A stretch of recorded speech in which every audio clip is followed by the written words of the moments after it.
Eu estou querendo mapear essa questão da razão e do sentimento, né, mostrando como que essa questão, essa aparente oposição, né, entre a cultura francesa e alemã vai tratar diferentemente o tema, né, da razão e do sentimento. Claro que isso não exclui, né, de que na França também não se valoriza os sentimentos, claro que sim. Da mesma forma que na Alemanha não se valoriza a razão, claro que sim. Mas a questão brasileira é que nós temos no Brasil um problema com relação à questão da psicanálise, porque nós não temos uma cultura, como é a cultura francesa ou a cultura alemã, milenar, que vem se desenvolvendo ao longo dos tempos. A nossa cultura é super recente. Mas mesmo sendo recente, eu acho que nós já vamos ter alguns elementos na cultura brasileira que possam dar um sentido, né, para onde caminha o brasileiro com relação aos autores estudam a questão da identidade brasileira. Vários autores, né, nos anos 20, 30, 40, passaram a estudar isso. Os melhores, os mais conhecidos, né, é Gilberto Freire, que vai estudar lá no Pernambuco, né, principalmente a fixação do português na colônia. Ele vai estudar isso a partir da relação entre a Casa Grande e a Senzala e a partir da casa e da rua. São dois parâmetros, né, que vão fundamentar o estudo do Gilberto Freire. Um estudo brilhante. O Gilberto Freire era um pensador brasileiro, mas com formação americana, norte-americana, né, e que vai desenvolver, vai trazer essa reflexão para o Brasil de uma maneira brilhante. Eu acho que cada dia mais o Gilberto Freire está sendo mais valorizado no Brasil. Houve uns tempos que ele foi muito mal interpretado, principalmente na época da ditadura salazarista, que tentou utilizar os estudos de Gilberto Freire para legitimar a ação ditatorial de Portugal nas colônias africanas, dizendo que aquilo ali foi a presença de Portugal fazendo colônias foi fundamental, como demonstrou Gilberto Freire. Só que a colônia portuguesa que Portugal fez no Brasil é inteiramente diferente do que Portugal fez na ditadura salazarista na África. Então, mas a esquerda brasileira, que é muito, demora até cair a ficha, criticava o Gilberto Freire. Gilberto Freire foi uma época, era meio escrachado na esquerda brasileira e deixando de lado um trabalho brilhante para se pensar o contexto cultural brasileiro. Um outro autor que eu reputo assim, de importância fantástica foi o Sérgio Buarque de Holanda, que vai estudar o português paulista, do viés paulista, quer dizer, é o português bandeirante. Não aquele português que se fixou na Casa Grande e na Senzala, mas o português que entrou por dentro do país, criando cidades, explorando, fundando as Minas Gerais e fundando cidades por onde se passavam, né, que dando um caráter fundamental a um outro tipo de colonização portuguesa. E o Sérgio Buarque tem um livro que se chama Raízes do Brasil, que vai estudar exatamente essa questão da cara cultural brasileira, vai começar esse estudo. E um outro livro que eu acho de muita importância é Caminhos e Fronteiras, em que ele vai estudar exatamente essa entrada dos portugueses nas bandeiras, né? Nas entradas e bandeiras, né? A entrada do português pelo interior do Brasil para conquistar não só território, mas conquistar cultura. Né? O Sérgio Buarque é um pensador brasileiro, né? Paulista, trabalhou no Rio muitos anos, né? Mas ele desenvolveu muito a atividade acadêmica dele em São Paulo, né?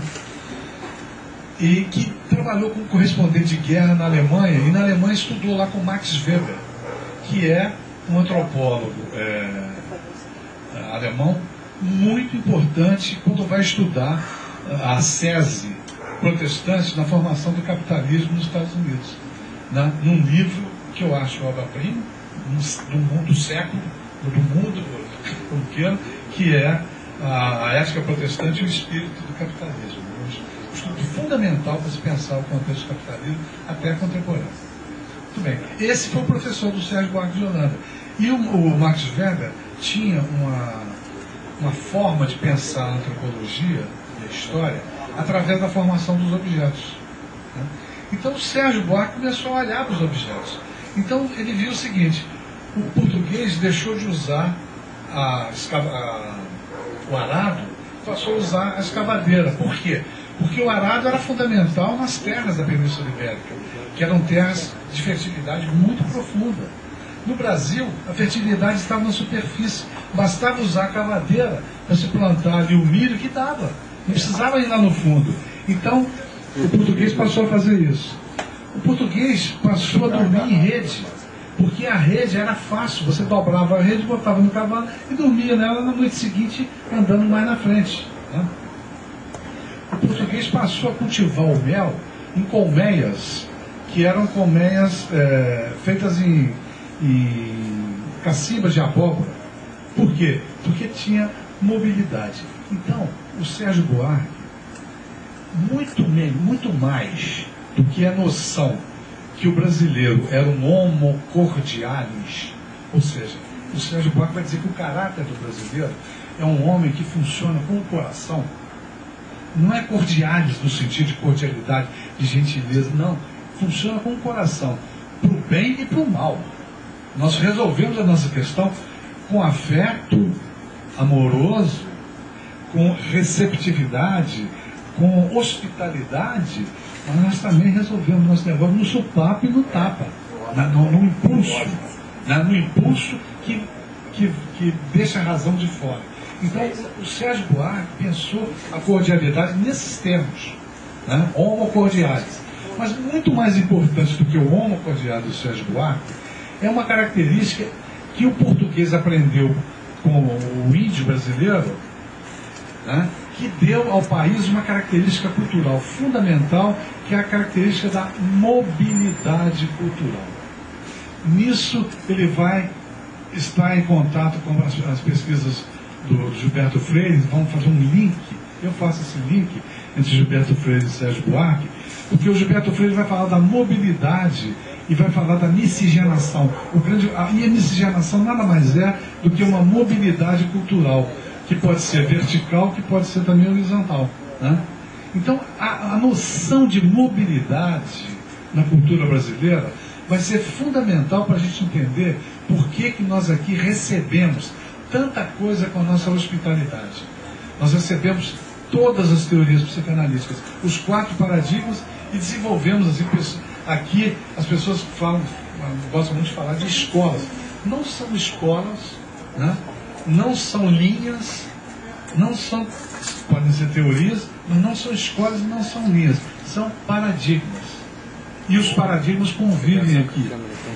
O problema nosso aqui, eu então como brasileiro, vai ser estudar até que ponto que esses paradigmas, esses conceitos, se aproximam ou se afastam entre si, e quais são os conceitos que fazem sentido dentro de um contexto da cordialidade que impera no Brasil, inclusive com os estudos recentes de antropólogos contemporâneos nossos, que é o Gilberto Velho, o Roberto da Mata, esse pessoal do Museu Nacional, principalmente aqui do Rio, e o pessoal de Porto Alegre também, que está estudando muito essa interação cultural para formar um início, né, de uma cara cultural brasileira que ainda não está bem definida, mas que nós já vemos noções dessa identidade cultural, que é uma identidade que valoriza a mobilidade, valoriza a cordialidade ou a emoção, os afetos, os sentimentos, né, sem abrir mão também da reflexão com a razão. Tanto que o nosso lema da bandeira é positivista, ordem e progresso. Né? Engraçado que ordem e progresso não completa famosa frase positivista. Na verdade, a frase positivista é ordem, progresso e amor. Na bandeira tirou-se o amor e o amor ficou inconsciente, oculto, né? E ficou ordem e progresso como uma coisa positivista. O amor é o que vai aparecer no contexto da cordialidade na cultura brasileira.